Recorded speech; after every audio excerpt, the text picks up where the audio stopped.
Our big issue and point that we're trying to get across with return to play for kids is that it's actually really about return to school.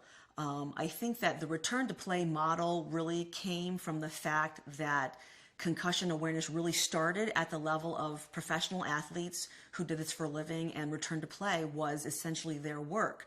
But when you think about kids, what their work is school. And so from that standpoint, this is another example where taking adult models and just translating it and scaling it down to kids is not a one-size-fits-all. That the return to play model, we translated that to kids, but then are rapidly recognizing that it's not about return to play. That actually, if we can get our kids back to their work, which is return to school, the return to play tends to come fairly quickly after that.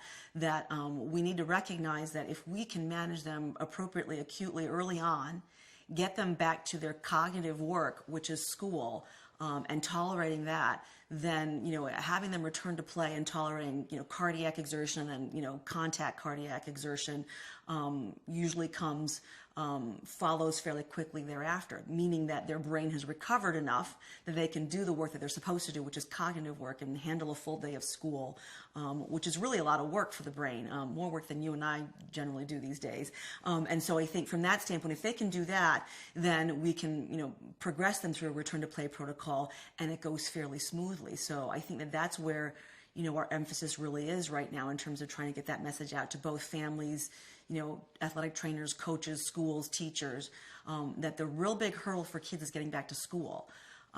Obviously, in terms of return to play, what we want to be careful about is that's where they can get injured again. And so if they prematurely go back to play, then that has detrimental effects if they're not healed.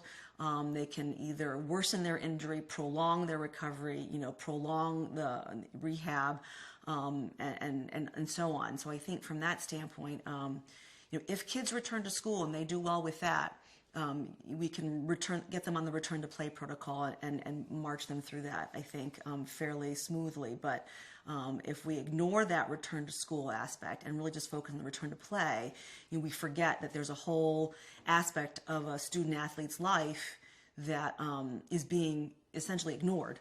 And so much of the recommendations initially for kids when they're seen in the ER or in the pediatrician's office is about not doing physical exertion, not returning to contact, not playing. But there's not as much of a recognition that they shouldn't be thinking or using their brain and thinking at school, because that can also prolong their symptoms and prolong their recovery and then ultimate return to school and play.